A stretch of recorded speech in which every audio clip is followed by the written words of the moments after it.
Hi, my friends. Just giving you a quick update. Sorry, I'm a little bit confined right now. I had a visitor. I paid him to bring me some food. Paid for the food, but he didn't got me rotten milk. I can't depend on anybody. I need my walker. I need a commode. I need a few things, and it's just not happening. Desperately need groceries, and I'm just waiting for no answers, no definitive, anything. It's really the shits right now for me.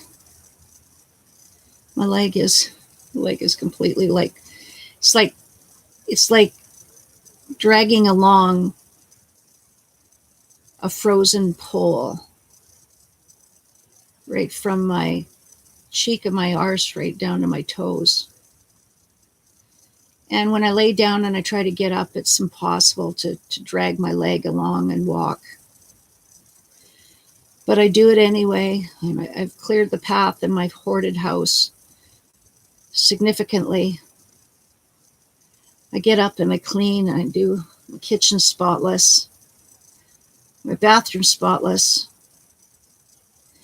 I have to put some roof tile on my steps so I don't fall. I don't have a banister in the backyard, so I got to heave myself up on the supports of the thing there. It's like I'm living in a makeshift. It's actually funny, really it is. My friend Vicky called me up and said, Shannon, don't put all your energy on being angry at, dickheads. That's what I call them. So, other than that, I'm trying to keep myself up. That's all you can really do in this life when you're going through diversity. I was pretty disappointed to know that, I can't get the MRI scan details until the 23rd of December. It takes 10 days to, come up with some sort of, come up with a diagnosis. I mean, they didn't even show me the frickin' x-rays telling me. I put a new picture up on my wall. Like it? Let's see if I can sit up. I feel so ugly these days, I'll tell you.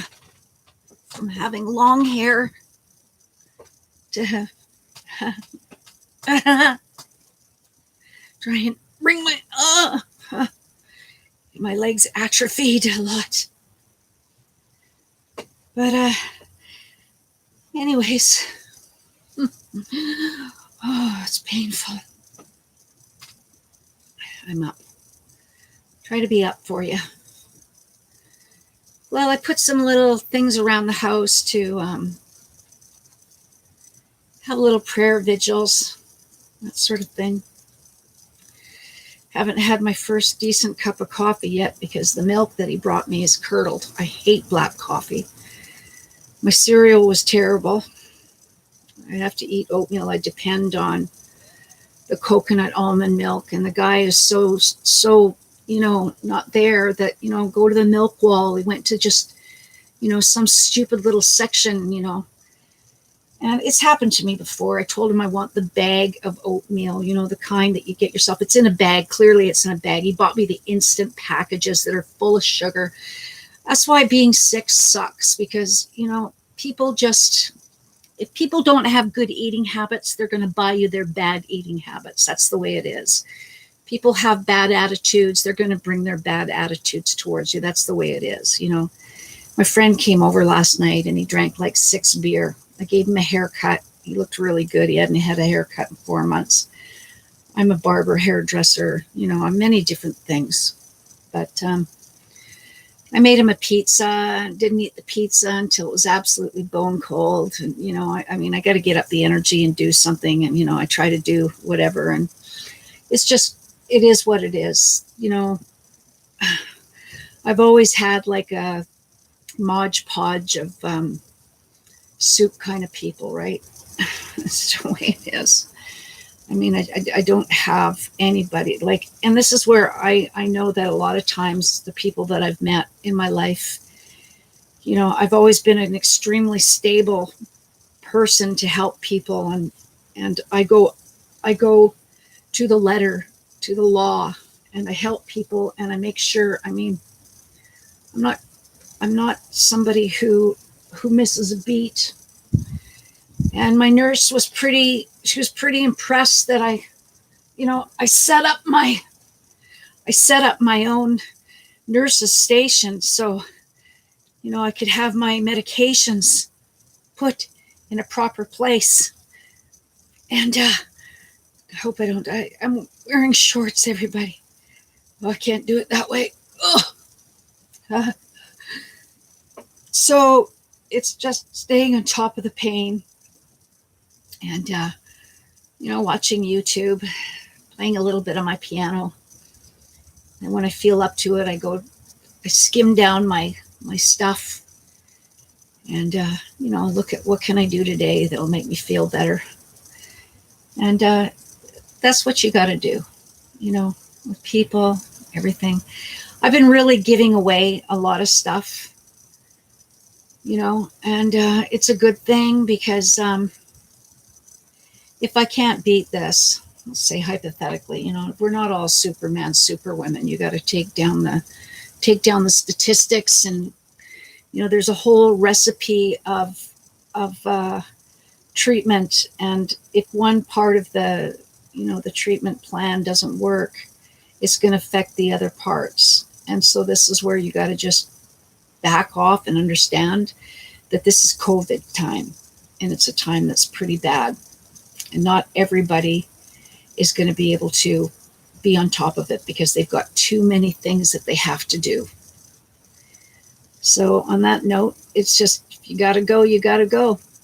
Just go with peace, go with love, go with God, go with the grace of the walk that is not in anger, but it is in the Heavenly Father's street of gold, the light, and know that, bless those people that don't have it together, that, that are, living half in the bag of booze, the bag you choose. Whatever you want to carry your burden with is your business. If you need a bag of drugs, then that's what you get, a bag of drugs then, isn't it? That's your recipe for life, not mine. Anyways, so if you get a mass and it's in a particular place, you're going to get paralysis. That's what happens. And Marcus Welby, if you remember, you'd get a doctor, and then you'd be in the room, and he'd have a screen, and he'd put up your x-rays and say, oh, this is where it is. And this woman will not phone me. She texts me, and I hate texting. It takes so much of my energy to text, and I just get absolutely irate.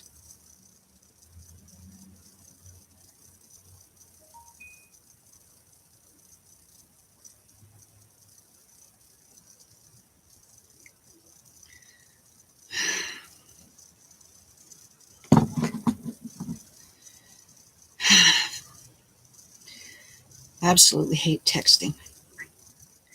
So my hair is growing really fast, and short hair, I got to tell you, short hair comes with a little bit of a care package.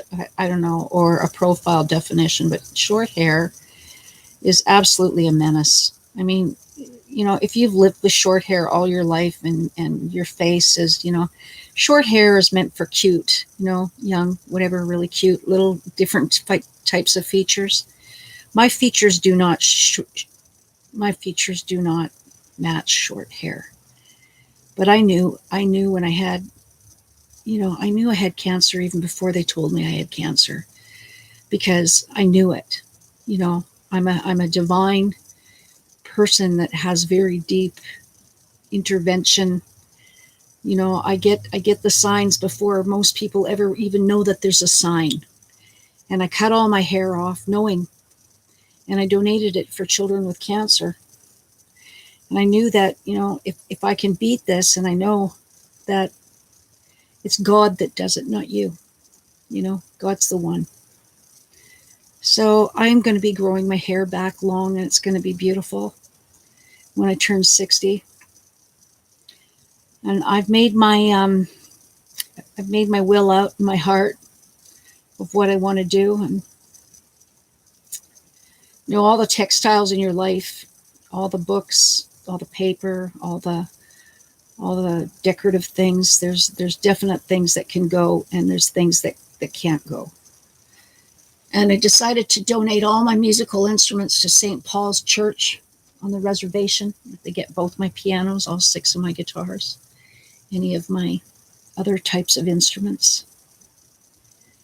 You know, all the things that I know that would benefit people.